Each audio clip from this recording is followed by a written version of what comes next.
বেঁচে থাকার তাগিদে মানুষ কতটা নিচে নামতে পারে। আজকের গল্পটা চারজন সাধারণ নারী যারা অভাবের যন্ত্রণায় জড়িয়ে পড়ে এক অন্ধকার জগতে, যেখানে দিনের আলোর আড়ালে চলে দেহ ব্যবসার নিষিদ্ধ কারবার, আর সম্পর্কের আড়ালে লুকিয়ে থাকে পরকীয়ার গোপন ছক। একদিকে নিষ্ঠুর মাফিয়ার লালসা, অন্যদিকে নিজেদেরকে অস্তিত্ব টিকিয়ে রাখতে লাশ গায়েব করার এক ভয়ঙ্কর নেশা। এই দুইয়ের মাঝে পড়েই জীবন কি ধ্বংস হয়ে যাবে? যখন মান সম্মান আর প্রতিহিংসা একাকার হয়ে যায়, তখন শুরু হয় এক রক্তক্ষয়ী খেলা। কিন্তু আপনি যাকে শিকার ভাবছেন, আসল শিকারী হয়তো সে নয়। চরম রহস্য আর রোমাঞ্চকর ভরা এই ডার্ক থ্রিলারটি জানতে ভিডিওটি শেষ পর্যন্ত দেখুন। তো চলুন শুরু করা যাক হারহিম করা সিরিজটির এক্সপ্লেনেশন। সিরিজটির নাম কালী পটকা। সিনেমার শুরুতেই আমরা এক শিউরে ওঠা দৃশ্য দেখতে পাই। চার নারী, সীমা, মিনতি, রিঙ্কু এবং রানী, তাদের চারজনকে শক্ত করে বেঁধে রাখা হয়েছে এবং কেউ একজন অত্যন্ত নির্দয়ভাবে তাদের শরীরে পেট্রোল ঢেলে যাচ্ছে। আগুনের শিখা গিলে ফেলার ঠিক আগ মুহূর্তের এই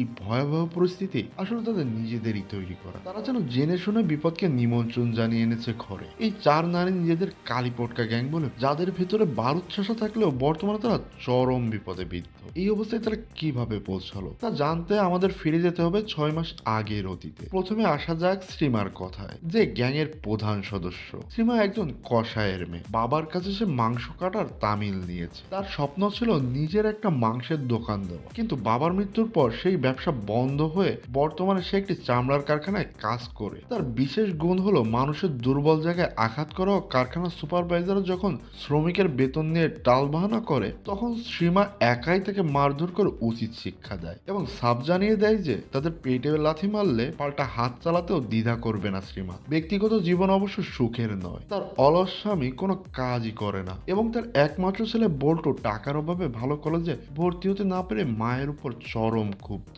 এমনকি সে শ্রীমার হাতে রান্না পর্যন্ত খেতে চায় না। শ্রীমার প্রতিবেশী হলো মিনতি, যে এই দলের দ্বিতীয় সদস্য। মিনতির স্বপ্ন তার মেয়ের ভবিষ্যৎ উজ্জ্বল করা। তার দুটি শখ, রান্না করা আর সুযোগ পেলেই কান্নাকাটি করা। মিনতি মানুষের বাড়িতে কাজ করে জীবিকা নির্বাহ করে, যেখানে তাকে সারাদিন গালাগালি শুনতে হয়। ঘরে ফিরেও তার নিস্তার নেই। তার স্বামী তাকে নিয়মিত শারীরিক ও মানসিক নির্যাতন করে। মিনতির অভাব এতই বেশি যে মেয়ের জন্য এক টুকরো মাংস কেনারও সামর্থ্য নেই তার। একদিন মেয়ে বিরিয়ানি খাওয়ার আবদার করলে তার বাবা মিনতির চুলের মুঠি ধরে তাকে মারধর করে। শত অন্যায় সহ্য করে মিনতি কেবল চোখের জলে তার সব কষ্ট ভাসিয়ে দেয়। এই দলের তৃতীয় সদস্য হলো রিঙ্কু। রিঙ্কুর জগৎটা বাকিদের চেয়ে আলাদা। তার একমাত্র স্বপ্ন হলো সোশ্যাল মিডিয়ায় 10 মিলিয়ন ফলোয়ার বানানো। দিন রাত ভিডিও বানানো আর লাইভ করা নিয়ে ব্যস্ত রিঙ্কু আয়ের কোনো নির্দিষ্ট উৎস নেই। ফলে সে অনেকের কাছেই দেনাদার হয়ে পড়েছে। পাওনাদার মনা যখন তাকে টাকার জন্য হুমকি দেয়, তখন সে 7 দিন সময় চেয়ে নেয়। রিঙ্কুর শখ হলো সবসময় পরিপাটি থাকা এবং বুড়োফিলা করা। সবশেষে আমরা দেখতে পাই রানীকে, যার জীবন দৈত্য সত্তায় বিভক্ত। দিনের বেলা রানী অটোরিকশা চালায় আর রাত হলে সে কাজল নাম করে দেহ ব্যবসায় জড়িয়ে পড়ে। রানীর স্বপ্ন অনেক বৃত্তশালী হওয়া এবং তার প্রিয় শখ বাংলা মদ পান করা। সে অত্যন্ত সাহসী এবং মারামারিতে বেশ পটু। তার পরিবারে রয়েছে তার শাশুড়ি আর একমাত্র ছেলে। রানী নিজে অন্ধকার পথে কাজ করলেও তার ছেলেকে সে ইংরেজি মাধ্যম স্কুলে পড়িয়ে একজন আদর্শ মানুষ হিসেবে গড়ে তুলতে চায়। এই চারজন নারী যাদের জীবনের গল্প আলাদা হলেও অভাব আর লড়াই তাদের একই সুতোয় গেঁথেছে। তারা যখনই সময় পায় একই সঙ্গে বসে নিজেদের সুখ দুঃখ ভাগ করে নেয়। এই সাধারণ চারজন নারীর কালীপটকা হয়ে ওঠার পেছন সূত্রপাত ছিল মূলত এখান থেকেই। মিনতি সারাক্ষণ তার স্বামী দুলালের হাতে মার খেত আর কান্নাকাটি করত, যা শ্রীমাকে বেশ বিরক্ত করত। শ্রীমা তাকে একদিন কড়াভাবে বুঝিয়ে দেয় যে মার খেয়ে কাদার চেয়ে পাল্টা আঘাত করা অনেক ভালো। শ্রীমার পরামর্শ ছিল সামনে যা পাবি, যেমন দা, বটি, ছুরি, তাই দিয়ে জবাই দিয়ে দিবি। মিনতির স্বামী দুলাল ছিল আপাদমস্ত একজন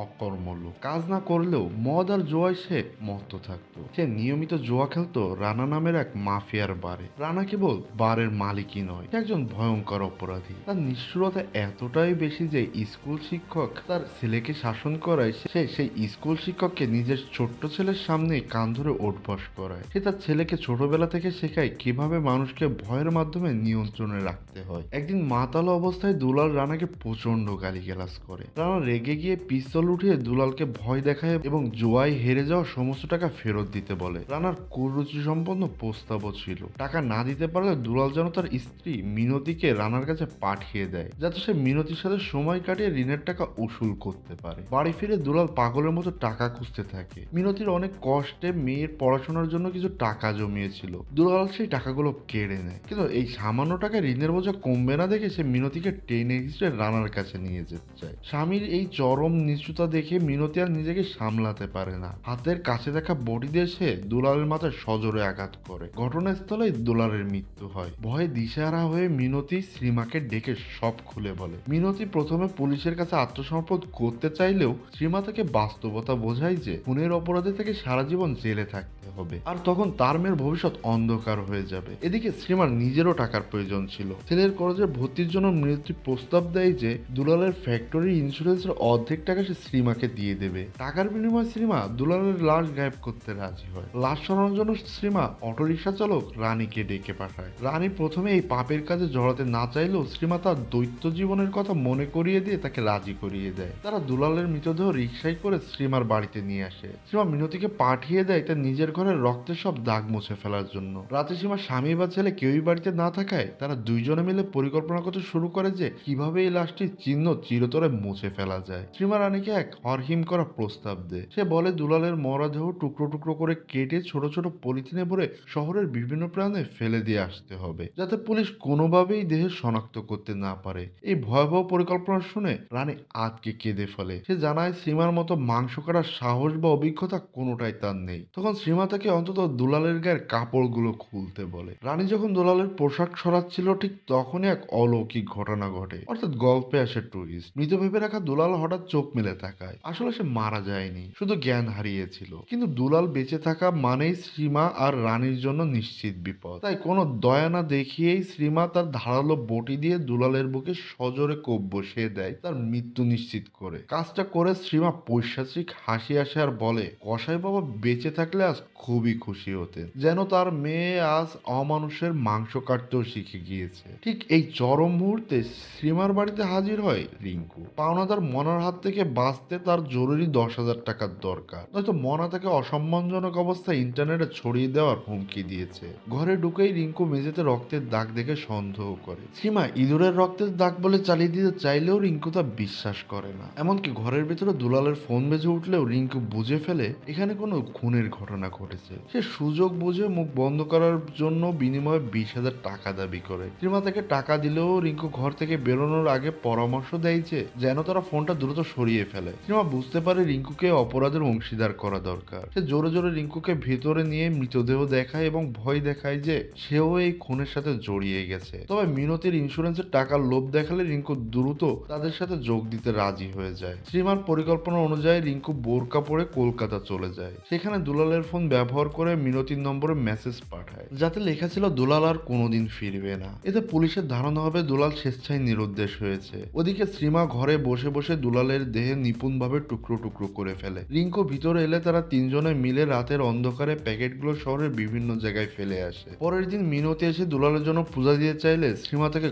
কড়াভাবে ধমক দেয়। সে মিনতিকে শেখায় যে সবাইকে বিশ্বাস করাতে হবে যে দুলাল বাড়ি ছেড়ে পালিয়ে গেছে। শ্রীমার কথা মতো মিনতি দুলালের বন্ধুদের কাছে খোঁজ নেয় এবং কয়েকদিন পর থানায় গিয়ে কান্নাকাটি করে একটি ডায়েরি করে। সে পুলিশকে জানায় দুলাল তার টাকা কেড়ে নিয়ে রানা মাফিয়ার বাড়িতে গেছে। পুলিশ তদন্ত করে জানতে পারে রানার সাথে দুলালের আগে থেকেই বিবাদ ছিল, তাই তারা ভাবলো রানার ভয়ে দুলাল পালিয়েছে। তবে একজন চতুর ইন্সপেক্টর মিনতিকে সন্দেহ করে। ঘটনা মোড় নেয় যখন দুলালের কাটা হাতের একটি প্যাকেট জনসম্মুখে আসে। আসলে রিঙ্কু নিজে অতি উৎসাহিত হয়ে এই কাজটি করেছিল। সে মিনতির কাছে টাকার ভাগ চেয়ে জানতে পারে যে ইন্স্যুরেন্সের টাকা পেতে হলে দুলাল যে মারা গেছে তার প্রমাণ দরকার, শুধু নিখোঁজের ডায়েরিতে কাজ হবে না। তাই রিঙ্কু কাউকে কিছু না জানিয়ে অত্যন্ত সুকৌশলে দুলালের শরীরের একটি অংশ এমন জায়গায় রেখে দেয় যাতে সাধারণ মানুষের নজরে পড়ে। মুহূর্তের মধ্যেই পুলিশ ও সাংবাদিকরা সেখানে ভিড় জমে এবং সারা দেশের শহরের খবরে ছড়িয়ে পড়ে একটি বীভৎস খুনের ঘটনা। রিঙ্কুর এই ঝুঁকিপূর্ণ চাল শেষ পর্যন্ত তাদের জন্য আশীর্বাদ নাকি অভিশাপ হয়ে দাঁড়ায় তা দেখার জন্য অপেক্ষায় আছে সবাই। ভিডিওটি এখনো দেখে থাকলে এবং ভিডিওটি ভালো লাগলে প্লিজ চ্যানেলটি লাইক এবং চ্যানেলটি সাবস্ক্রাইব করে দিন। ভিডিওতে ফেরা যাক। টিভিতে কাটা হাতের খবর দেখে শ্রীমা রানী ও মিনতি ভীষণ আতঙ্কিত হয়ে পড়ে। পুলিশ মিনতিকে রিমান্ডে নিয়ে দিনের পর দিন জিজ্ঞাসাবাদ করলেও মিনতি কোনোভাবে মুখ খোলে না। ছাড়া পেয়ে মিনতি বাকিদের সাথে দেখা করে। শ্রীমা বুঝতে পারে পুলিশ তাদের খুব কাছাকাছি চলে এসেছে, তাই তারা নিজেদের বাঁচাতে হলে কাউকে এই খুনের মামলায় ফাঁসিয়ে দিতে হবে। মিনতি প্রস্তাব দেয় তারা যেন রানাকে বলির পাঠা বানায়, কারণ রানা প্রভাবশালী এবং আগে থেকেই পুলিশের সন্দেহের তালিকায় আছে। মিনতি আরো জানায় রানা প্রায় রাতে বাড়িতে একাকী মেয়ে লোক নিয়ে সময় কাটায়। রানাকে ফাঁসানোর জন্য দুলালের জামা কাপড় দরকার ছিল, যা তারা আগেই জঙ্গলে পুঁতে রেখেছিল। সেই রাতে তারা জঙ্গল থেকে রক্তমাখা কাপড়গুলো উদ্ধার করে আনে। পরিকল্পনা অনুযায়ী রানী কলগালের ছদ্মবেশে রানার বাড়িতে ঢোকে এবং কৌশলে পিছনের দরজা খুলে রাখে। রানী যখন রানাকে ব্যস্ত রাখে তখন সীমা এবং রিঙ্কু চুপি চুপি ভিতরে ঢুকে রানার ড্রয়ারে দুলালের কাপড় চোপড়গুলো রেখে পালিয়ে যায়। এরপর পুলিশকে বেনামি খবর দেওয়া হলে তারা রানার বাড়িতে তল্লাশি চালিয়ে প্রমাণ পায় এবং রানাকে গ্রেফতার করে। রানা দীর্ঘদিনের ইমেজ ধুলোয় মিশে যায় এবং পুলিশ দুলালের কেসটির তদন্ত বন্ধ করে দেয়। 1 মাস পর মিনতি ইন্স্যুরেন্সের মোটা অঙ্কের টাকা হাতে পায়। শ্রীমা, রানী ও রিঙ্কু যখন তাদের টাকার ভাগ চায় তখন মিনতি সবাইকে চমকে দিয়ে জানায় সে কাউকে 1 পয়সাও দিবে না। মিনতি আড়াল থেকে শ্রীমা ও রিঙ্কুর বাড়িতে ঢোকার দৃশ্য ভিডিও করে রেখেছিল। সেই ভিডিও দৃশ্য দেখিয়ে সে তাদেরকে ব্ল্যাকমেইল করতে শুরু করে। মিনতি সাফ জানিয়ে দেয় মেয়ের সুন্দর ভবিষ্যতের জন্য সব টাকারই তার দরকার এবং তারা যেন টাকাটা তাদের মেয়েদের আশীর্বাদ হিসেবে মেনে নেয়। মিনতির এই বিশ্বাসঘাতকতা সবাই স্তব্ধ হয়ে যায়। এদিকে জেল থেকে রানা তার প্রভাবশালী পরিচিতিদের মাধ্যমে জামিনের চেষ্টা করতে থাকে। সে বুঝতে পারে ওই রাতের কল গার্লই তাকে ফাঁসিয়েছে। অন্যদিকে রিঙ্কুর পাওনাদার মনা টাকার জন্য হানা দেয়। রিঙ্কু তার কাছে কোনো টাকা নেই দেখে প্রাণ বাঁচাতে মিনতির সব টাকা এবং খুনের পুরো কাহিনী মনার কাছে ফাঁস করে দেয়। সব শুনে মনার মাথার বুদ্ধি খোলে। সে রিঙ্কুর মাধ্যমে বাকি সঙ্গীদের এক জায়গায় করে জড়ো করে। মনা জানায় তার আসলে গোপন ব্যবসা আছে, আর সেটি হলো ডেড বডি গায়েব করা। বড় বড় কিলার বা প্রভাবশালী কাউকে খুন করে বডি গায়েব করতে হলে মনার সাহায্য নেয়। মনা যখন রিঙ্কুদের প্রস্তাব দেয় যে এখন থেকে তারা তাদের হয়ে বডি ডিসপোজাল বা লাশ গায়েব করার কাজ করবে, তখন শ্রীমা প্রথমে সরাসরি না করে দেয়। কিন্তু মনা তখন প্রতিটি লাশের জন্য 2 লাখ টাকা দেওয়ার কথা বলে। তখন টাকার লোভে তারা চারজনে ভয়ঙ্কর এই বাজিতে রাজি হয়ে যায়। তারা হিসাব করে দেখে 2টি লাশ গায়েব করলেই প্রত্যেকের ভাগে 1 লাখ করে টাকা আসবে, যা দিয়ে তাদের অভাবনাটা দূর হয়ে যাবে। প্রথম কাজে তারা দুলালের মতোই লাশ কেটে টুকরো টুকরো করে পলিথিনে ভরে রানীর অটোতে করে রওনা দেয়। পথে পুলিশের তল্লাশির মুখে পড়লেও শ্রীমার বুদ্ধিতে বেঁচে যায় তারা, কারণ ব্যাগের উপরে ছিল মুরগির মাংস আর নিচে লুকানো ছিল লাশের টুকরো। পুলিশ সন্দেহ করলেও প্রমাণ না পেয়ে তাদেরকে ছেড়ে দেয়। এরপর তারা একটা ঘেরে গিয়ে লাশের অংশগুলো মাছের খাবার হিসেবে ফেলে দেয়। প্রথম পেমেন্ট পাওয়ার পর তাদের আত্মবিশ্বাস অনেক বেড়ে যায়। মিনতিও তার আগের আচরণের জন্য ক্ষমা চায়। তাদের মধ্যে আবার একতা ফিরে এসে টাকার নেশায় তারা একের পর এক লাশ গায়েব করতে থাকে। 3 মাস পর তারা এই কাজে বেশ প্রফেশনাল হয়ে ওঠে। এবার তারা নতুন বুদ্ধি বের করে কবরস্থানে পুরনো কবর খুঁড়ে নতুন লাশ দাফন করবে, যেখানে কেউ খোঁজার কথা ভাববে না। সীমা তার উপার্জিত টাকা দিয়ে ছেলের কলেজের ভর্তির ব্যবস্থা করে, যা দেখে তার ছেলে বল্টু অনেক খুশি হয় এবং মায়ের প্রতি তার শ্রদ্ধা আবারও ফিরে আসে। অন্যদিকে রানী তার উপার্জিত টাকা দিয়ে নিজের আলাদা একটা জগৎ তৈরি করে। কাজে আরো গতি আনতে সীমা এবার ড্রাম ভর্তি অ্যাসিড নিয়ে আসে, যাতে নিমেষেই বডি গলে যায়। এদিকে শহরে একের পর এক মানুষ নিখোঁজ হচ্ছে। পুলিশ দুশ্চিন্তায় পড়ে যায়। সেই চতুর ইন্সপেক্টর নিশ্চিত ছিলেন যে এর পিছনে মিনতি আর তার সঙ্গীতের হাত আছে, কারণ দুলাল নিখোঁজ হওয়ার পর থেকে এই ঘটনাগুলো বাড়ছে। তবে তারা এতটাই সতর্ক ছিল যে পুলিশ কোনো সোর্স লাগেও তাদের ধরতে পারছিল না। ঘটনার মোড় এবার ভয়ঙ্কর দিকে ঘুরে যায়। প্রতিদিনের মতো রিঙ্কুদের ওয়ার্কশপে ওরা একটা বডি আসে, কিন্তু সেটি দেখে সবার রক্ত হিম হয়ে যায়। লাশটি আর কারো নয়, স্বয়ং তার বস মনার কপালে একটা চিরকুট লাগানো ছিল, যাতে লেখা ছিল এরপর তোদের পালা। সীমা বুঝতে পারে কেউ তাদের প্রতিটি পদক্ষেপে নজর রেখেছে এবং তাদের খুনের নেশার কথা জেনে ফেলেছে। তারা ভয়ে ভয়ে মোনার দেহটা দ্রুত অ্যাসিড দিয়ে গলিয়ে দেয় এবং কিছুদিনের জন্য গা ঢাকা দেওয়ার সিদ্ধান্ত নেয়। কিন্তু সে রহস্যময় লোকটা তাদের ছায়ার মতো অনুসরণ করছিল। রিঙ্কুর কাছে হঠাৎ একটি পার্সেল আসে, যার ভিতরে ছিল একটি লিপস্টিক। শখের বসে সেটি ঠোঁটে লাগাতে গেলেই রিঙ্কুর ঠোঁট কেটে যায়, কারণ সে লিপস্টিকের ভিতরে লোকানো ছিল ব্লেড। শুধু তাই নয়, ওয়াশরুমে কল ছাড়লে সেখানে রক্ত মেশানো পানি বের হতে থাকে। মুহূর্তের মধ্যে তিল তিল করে গড়ে তোলা তার সোশ্যাল মিডিয়ার প্রোফাইল হ্যাক হয়ে ডিলিট হয়ে যায়। রিঙ্কু দিশেহারা হয়ে বাকিদের সব খুলে বললে শ্রীমা সতর্ক করে দেয় যে তাদের উপর কোনো বড় হামলা হতে চলেছে। ঠিক তখনই শ্রীমার কাছে হসপিটাল থেকে কল আসে। সে জানতে পারে ছেলে বল্টু ড্রাগস রাখার দায়ে কলেজ থেকে বহিষ্কৃত হয়েছে এবং অভিমানে আত্মহত্যার চেষ্টা করেছে। বল্টু বারবার দাবি করে তাকে ফাঁসানোর চেষ্টা করা হচ্ছে, কিন্তু শ্রীমা তখন এক চরম সংকটে। বাকিরাও যখন তাকে সান্ত্বনা দিচ্ছে, ঠিক তখনই সবার ফোনে একটি অপরিচিত নাম্বার থেকে মেসেজ আসে, 25 লাখ টাকা না দিলে তোদের সন্তানদের মেরে পুকুর দিয়ে খাওয়ানো হবে। সন্তানদের জীবনের মায় তারা সবাই নিজেদের জমানো টাকায় এক জায়গায় 25 লাখ টাকা জড়ো করে এবং ব্ল্যাকমেইলারের কথা মতো রেল লাইনের পাশে ব্যাগটি রেখে চলে আসে। কিন্তু কিছুক্ষণ পর দেখা যায় ব্যাগটি যে লোকটা তুলে নিয়েছিল সে আসলে রানীর গার্লফ্রেন্ড প্রিয়া। রানী আসলে বল্টুর অবস্থা থেকে ভয় পেয়ে গিয়েছিল এবং নিজের ছেলেকে নিয়ে পালানোর জন্য ব্ল্যাকমেইলিং এর নাটক সাজিয়েছিল। প্রিয়াকে সে টাকা দিয়ে কলকাতায় পাঠিয়ে দেয় এবং নিজে পরে যাওয়ার জন্য পরিকল্পনা করে। কিন্তু রানীর এই আনন্দ বেশিক্ষণ স্থায়ী ছিল না। বাড়ি ফেরার পথে সে পুরো মহল্লার দেয়ালে তার আর প্রিয়ার গোপন ছবির পোস্টার হিসেবে লাগানো দেখে। লোকজন তাকে নিয়ে আজে বাজে মন্তব্য শুরু করেছে। ঘরে ফিরেই তার শাশুড়ি তাকে চরম অপমান করে। নিজের গোপন জীবন এভাবে ফাঁস হয়ে যাওয়ায় রানী লজ্জায় আর ভয়ে এলাকা ছেড়ে পালানোর সিদ্ধান্ত নেয়। রানী যখন প্রিয়াকে ফোন করে তখন প্রিয়ার ফোনটি বেজে ওঠেই তার নিজের বাড়ির বাইরে। রানী সেখানে গিয়ে প্রিয়ার গলা কাটা লাশ দেখে কান্নায় ফেটে পড়ে। ঠিক তখনই ছায়ার আড়াল থেকে সামনে আসে সেই রহস্যময় ব্যক্তি। সে আর কেউ নয়, বরং স্বয়ং রানাই সেই লোক। রানী তার প্রাণ ভিক্ষা চায় এবং তার সব জমানো টাকা রানাকে দিয়েই দিতে চায়। কিন্তু রানার লক্ষ্য টাকা ছিল না, তার লক্ষ্য ছিল প্রতিশোধ। রানা রানীর বাড়িতে আগুন লাগিয়ে দেয়, এতে রানীর শাশুড়ি মারা যায় এবং রানা সেই আগুনে টাকার ব্যাগটি ফেলে দিয়ে চলে আসে। আসলে রানীদের চক্রান্তে ফেসে জেলে যাওয়ার কারণে রানার জীবন তছনছ হয়ে গিয়েছিল। তার ছেলেকে স্কুল থেকে বের করে দেওয়া হয়েছিল এবং তার বন্ধু বান্ধবরা মুখ ফিরিয়ে নিয়েছিল। এমনকি রানা নিজের ছেলেও তার অপরাধের জন্য তাকে ঘৃণা করতে শুরু করে দেয়। এই অপমানের প্রতিশোধ নিতেই রানা একে একে মনা ও প্রিয়াঙ্কাকে শেষ করে। পরের দিন রানী তার দলের কাছে গিয়ে নিজের ভুল স্বীকার করলে রিঙ্কুর সাথে তার তুমুল ঝগড়া বেঁধে যায়। কিন্তু শ্রীমা সবাইকে শান্ত করে মনে করিয়ে দেয় যে টিকে থাকতে হলে তাদের ঐক্যবদ্ধ থাকতে হবে। এরই মাঝে রানা মিনতির মেয়েকে কিডন্যাপ করে এবং শর্ত দেয় যে মেয়েকে ফিরে পেতে হলে মিনতিকে এক রাতের পতিতা হিসেবে কাজ করতে হবে। এই চরম বিপদে তারা ভেঙে না পড়ে উল্টো চাল চালে। তারা রানার ছেলেকে কিডন্যাপ করে এবং